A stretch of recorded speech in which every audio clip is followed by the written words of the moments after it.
नमो देवाधिदेवाय महादेवाय चात्मने महेश्वराय प्रभवे त्र्यंबकाय कपर्दिने दीनानाथाय विधवे नमो अंधकनिषूदिने त्रिपुरग्नाय शर्वाय ब्रह्मणे परमेष्ठिने विरूपाक्षाय रुद्राय बहुरूपाय शंभवे विरूपायातिरूपाय रूपातीताय ते नमः यज्ञविध्वंसकर्त्रे च यज्ञानां फलदायिने नमस्ते मखरूपाय परकर्म प्रवर्तिने।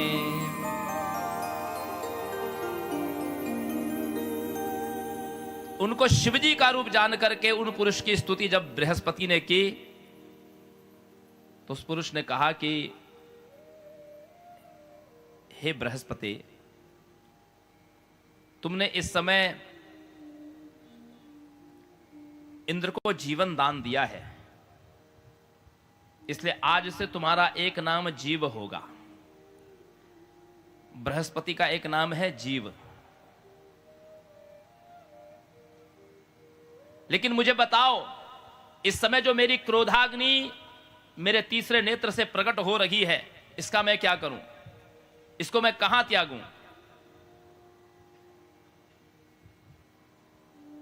बृहस्पति ने बहुत विचार करके कहा कि प्रभु ऐसा करिए, ये अग्नि धरती पर जहां गिरेगी तो विध्वंस ही कर देगी। आप ऐसा करिए, इसको लवण सागर में, क्षार सागर। क्षार सागर कौन सा है? किसको क्षार सागर कहते हैं? ये हमारा अरब सागर से लेकर के हिंद महासागर से लेकर के बंगाल की खाड़ी तक का जो समुद्र क्षेत्र है, ये सब लवण सागर है। जहां से नमक उत्पन्न होता है उसको क्षार सागर, लवण सागर कहते हैं। तो भगवान शिव ने जो इंद्र को जलाने के लिए कोप किया था, उस कोपाग्नि को भगवान ने उस समुद्र में गिरा दिया।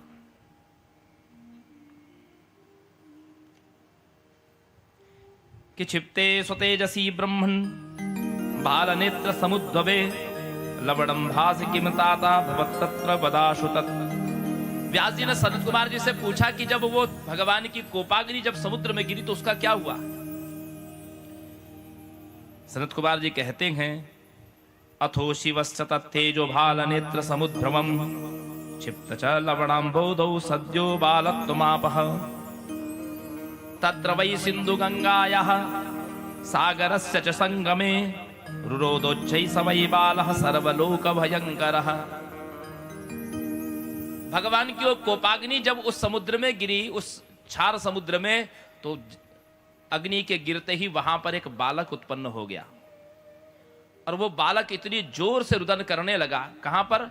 गंगा सागर के समीप, जहां पर समुद्र और भागीरथी गंगा का मिलन होता है, जिसको आप गंगा सागर कहते हैं। उस क्षेत्र में ही एक बालक प्रकट हो गया। कहते इतनी जोर से वो रुदन करने लगा कि उसका रुदन सुन करके ये पूरा ब्रह्मांड कंपित होने लगा। स्वर्ग के देवता तक बहरे होने लगे उसका रुदन सुन करके। इतनी जोर के वो रुदन कर रहा था, यहां तक कि ये उसका रुदन ब्रह्मलोक ब्रह्मा जी तक पहुंचा। ब्रह्मा जी ने सोचा कि इस समय इस ब्रह्मांड में इतना कोलाहल किसके रुदन करने से हो रहा है? कौन है ये बालक?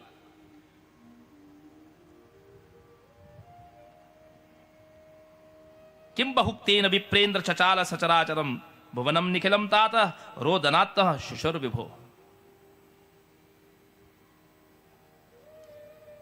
समुद्र के पास में गए ब्रह्मा जी, समुद्र से पूछा कि हे सिंधु, ये इतना रुदन कहां से हो रहा है? समुद्र ने कहा कि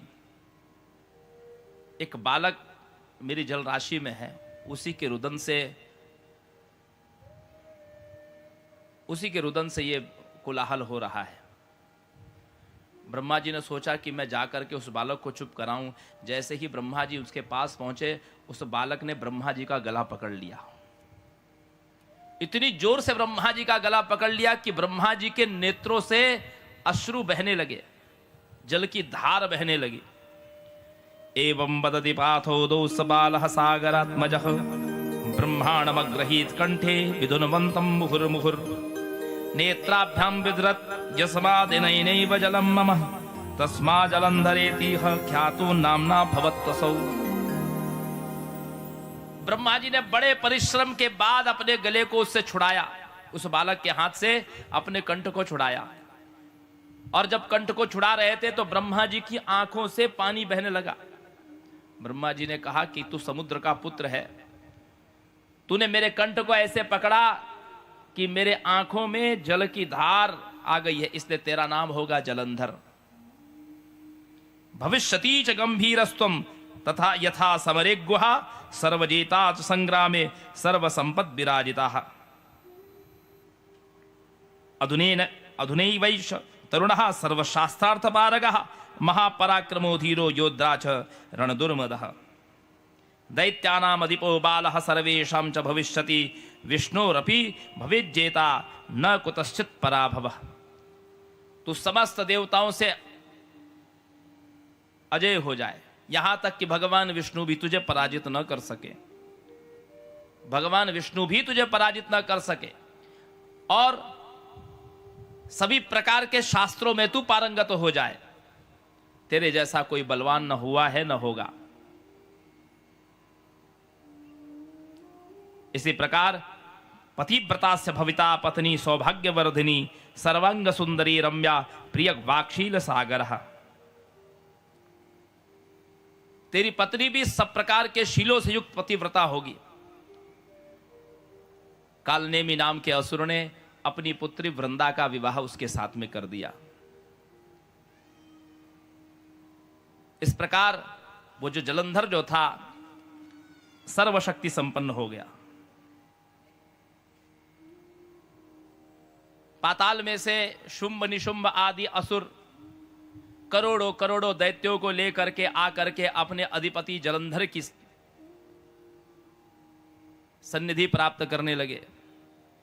और उन्हीं असुरों में जब राहु आया, वह प्रचति दानव का पुत्र राहु, लेकिन उसका धड़ था ही नहीं, वो केवल उसका मस्तक था, क्योंकि उसका धड़ जो है वो तो केतु कहलाता है। तो राहु को जब देखा तो उसने पूछा कि सारे असुरों में सबके हाथ पैर है, लेकिन इस राहु ग्रह के कोई हाथ पैर नहीं दिखाई, धड़ नहीं दिखाई देता, ऐसा क्यों है? उसने समुद्र देवता से पूछा। समुद्र उसके पिता है, जलंधर के पिता है समुद्र। समुद्र ने कहा कि पुत्र सुनो, हिरण्यकशिपु के पुत्र का नाम है प्रहलाद, प्रहलाद का पुत्र है विरोचन, विरोचन का पुत्र है बलि। उस बलि का त्रिलोकी में साम्राज्य था। भगवान विष्णु के कहने से देवता और असुरों ने दोनों ने मिलकर के समुद्र का मंथन किया अमृत की प्राप्ति के लिए। हे पुत्र, देखिए असुर लोग यदि युद्ध में मारे जाते तो वो समाप्त हो जाते, लेकिन देवताओं के निमित्त बृहस्पति के पिता अंगिरा जो है, ये द्रोणाचल पर्वत से औषधि ला करके उनको जीवित कर देते थे, मृत लोगों को। कौन सा द्रोणागिरी? वही द्रोणागिरी जिसके ऊपर संजीवनी बूटी है। हनुमान जी ने जिस द्रोणागिरी को लाया, सुषेण वैद्य ने उसी द्रोणागिरी पर से, द्रोणाचल पर्वत पे से संजीवनी बूटी लक्ष्मण जी को लगा करके जीवित किया था। इस बात का ज्ञान अंगिरा को था, इसलिए अंगिरा हमेशा द्रोणाचल पर्वत से औषधि ला करके देवताओं को जीवित कर दिया करते थे। लेकिन अमृत पी करके सब अमर हो जाएं, इस भाव से दैत्यों और देवताओं ने संधि करके समुद्र का मंथन किया। समुद्र मंथन में से अमृत प्रकट हुआ तो भगवान विष्णु ने मोहिनी रूप धारण करके अमृत छल पूर्वक देवताओं को पिलाया और दैत्यों को मोहित किया। लेकिन यह वैप्रचति दानव का पुत्र राहु उस अमृत को पीने लगा, जिससे कुपित होकर के भगवान विष्णु ने, जो देवताओं के सहाय है, उन्होंने इस राहु का मस्तक काट दिया। इस राहु का शिरच्छेदन हो जाने के कारण, चूंकि ये अमृत पिया था तो ये जीवित रहा, लेकिन ये धड़ विहीन हो गया। उस समुद्र में से अनेक प्रकार के रत्न भी प्रकट हुए। ये सारे रत्न देवता लेकर के चले गए। जब जलंधर ने सुना कि मेरे पिता को बड़ा कष्ट दिया गया, इसका मंथन किया गया है और सारे रत्न देवता लेकर के चले गए हैं स्वर्ग, ऊपर से हमारे असुरों को इन्होंने कष्ट बहुत दिया है,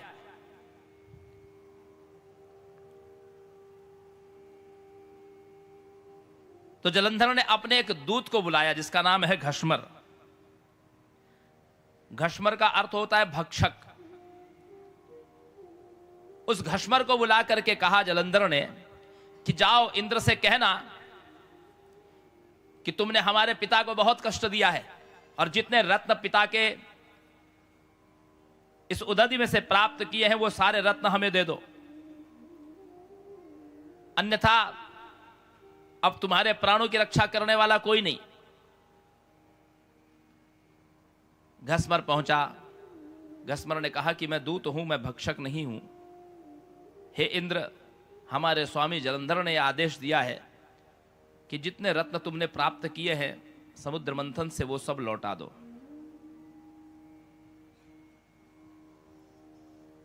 इंद्र ने कहा कि ऐसे हमने बहुत असुरों का वध किया है, जाओ उस जलंधर से कहो कि यदि साहस हो तो युद्ध करके हमसे वापस ले ले।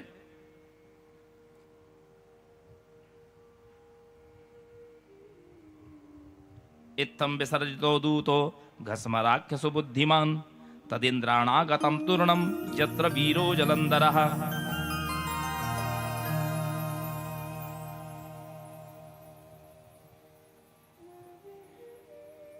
भीषण युद्ध हुआ जलंधर की सेना के साथ देवताओं की सेना का।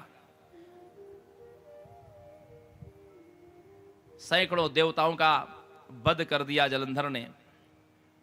उसी प्रकार फिर अंगिरा ने द्रोणागिरी पर्वत से औषधि ला करके समस्त देवताओं को जीवित कर दिया।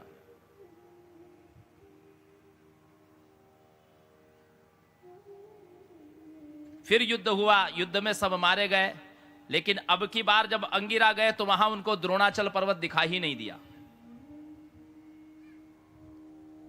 क्योंकि इस द्रोणाचल पर्वत को जलंधर ने उखाड़ करके समुद्र में डुबो दिया। द्रोणाचल पर्वत को ही वहां से उखाड़ लिया और समुद्र में फेंक दिया। अब देवता शोक विवल होकर के भगवान विष्णु के पास में गए। भगवान विष्णु के साथ भी जलंधर का युद्ध हुआ। भगवान विष्णु ने अपने खड्ग से करोड़ों करोड़ों दैत्यों का संहार किया, लेकिन जब जलंधर के साथ युद्ध हुआ तो भगवान विष्णु की जलंधर से भी पराजय हो गई। अब समस्त देवता भगवान शिव के पास में गए। इसके पूर्व जलंधर जो था, जलंधर का जब भगवान विष्णु से संहार हो रहा, युद्ध हो रहा था, तो भगवान विष्णु जब युद्ध में पराजित हुए तो उन्होंने जलंधर से कहा कि हे दैत्यराज, तुम्हारे अपूर्व पराक्रम से मैं बड़ा प्रभावित हुआ हूं, तो कोई वरदान मुझसे मांग लो। जलंधर ने कहा कि प्रभु, मेरी बहन लक्ष्मी आपकी अर्धांगिनी है। लक्ष्मी जी भी समुद्र में से प्रकट हुई हैं, जलंधर समुद्र का पुत्र है, तो मेरी भगिनी लक्ष्मी जो है, आप उसके पति हैं। यदि मुझे वर देना चाहते हैं तो यही वर दीजिए कि आप दोनों मेरे नगरी में रहिए। जलंधर के कहने से भगवान विष्णु खिन्न मनस्क हो गए कि देखो अब इस असुर की नगरी में मुझे रहना पड़ेगा। तो खिन्न मनस्क हो करके भी भगवान ने कहा ठीक है तथास्तु। और लक्ष्मी जी सहित भगवान विष्णु उस जलंधर के पुर में वास करने लगे। अब देवता तो और दुखी हो गए कि जिन भगवान विष्णु के आश्रय पर हम लोग थे उनको भी जलंधर अपने साथ ले गया। तो वे सब भगवान महादेव के पास में गए। भगवान महादेव ने भी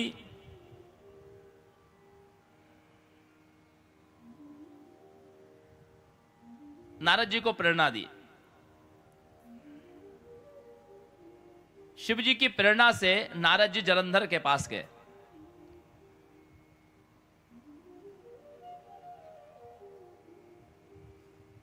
और नारद जी कहते हैं जलंधर से कि हे दैत्यराज, आपके जैसा तो कोई हुआ नहीं आज तक शक्तिशाली, शोभा संपन्न भी कोई नहीं हुआ। बहुत असुर हुए लेकिन आप अद्वितीय हैं। लेकिन एक कमी आपके पास में अभी भी है कि यस्य गेहे सुररत्नानि सर्वाणि जलंधरः जाया रत्नम न चेतानि न शोभन्ते वृथा ध्रुवम्। जिसके पास सब प्रकार का धन हो, उसके पास में यदि पत्नी रूपी धन न हो तो उसका सारा धन वृथा है। बोले मेरी पत्नी वृंदा तो है ही।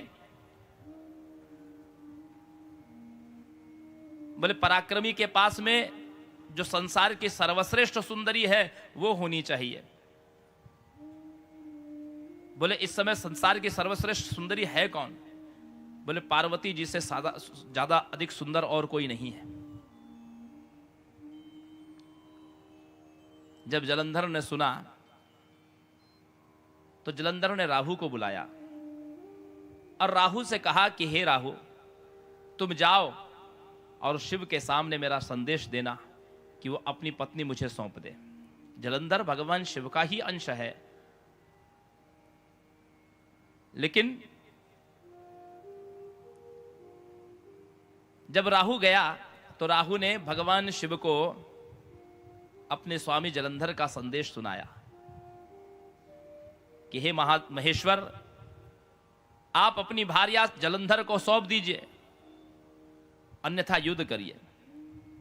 भगवान शिव उस वाक्य को सुनकर के इतने कुपित हुए कि भगवान शिव जी ने अपने भ्रूमध्य में से एक पुरुष को प्रकट किया उसी समय।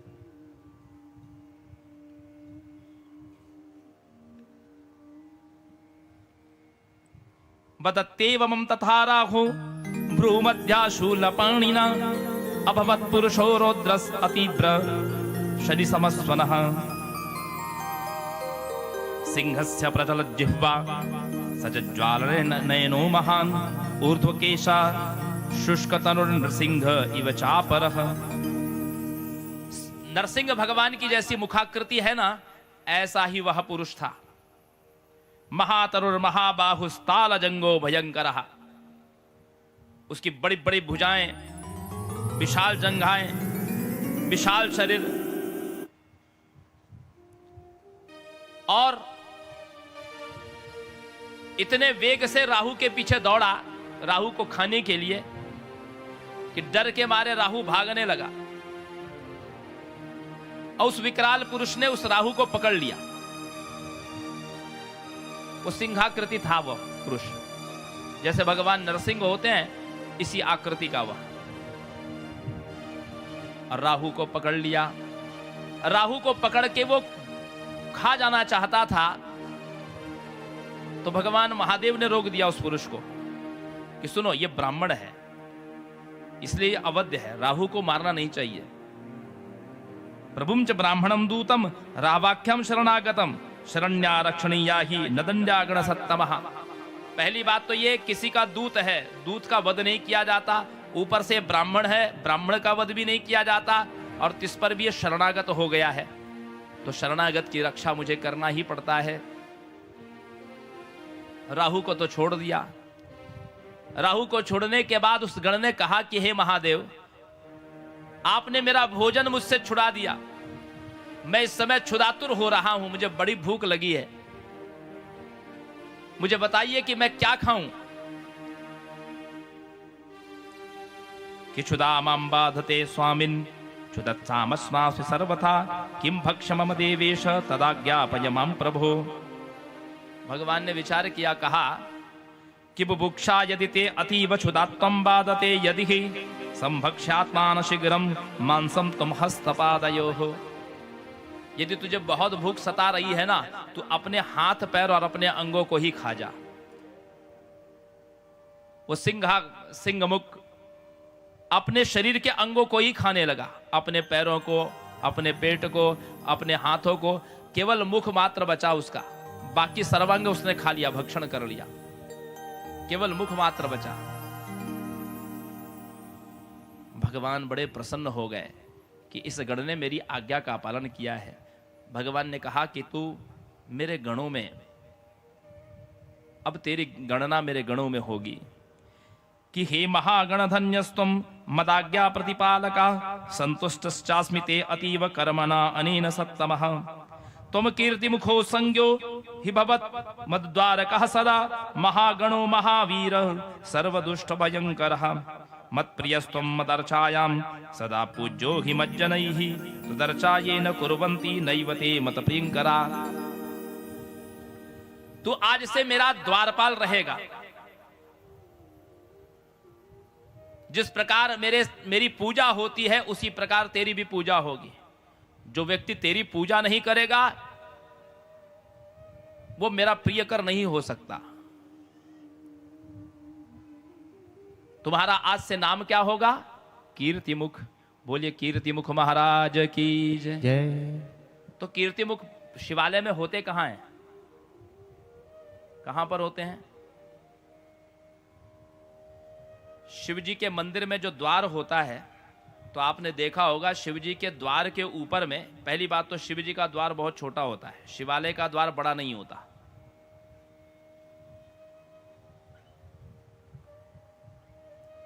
और शिव जी के द्वार के बीचों बीच जहां पर आप स्वस्तिक आदि बनाते हैं, वहां पर आप देखिएगा कि स्थान होता है। यह कीर्तिमुख का स्थान है। भगवान शिव ने जैसे द्वार पर नंदी होता है और गर्भगृह के भीतर कार्तिक, अन्नपूर्णा, वीरभद्र, भगवान गणेश, भगवान अनंत, ये गर्भगृह के भीतर होते हैं। उसी प्रकार द्वार पर नंदी और द्वार देश के मध्य भाग में, ऊपर के मध्य भाग में कीर्तिमुख का स्थान होता है। इसलिए कीर्तिमुख की पूजा अवश्य करनी चाहिए। ओजश्च मे सहस्र आत्मा च मे तनुश्च मे शर्म च मे वर्म च मे अंगानि च मे स्थीनि च मे परोगुंखि च मे आयुश्च मे जरा च मे जनेन कल्पन्ताम्।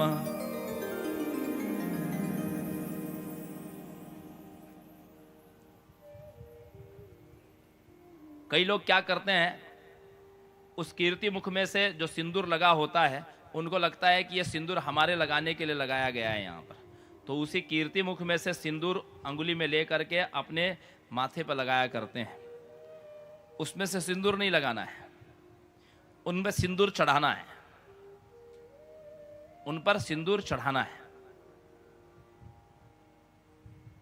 बहुत से लोगों को, पुरुषों को देखा गया कि हनुमान जी को और पार्वती जी के स्थान पर कैलाश पर्वत पर जा पहुंचा, क्योंकि वह पार्वती जी को चाहता था। और जो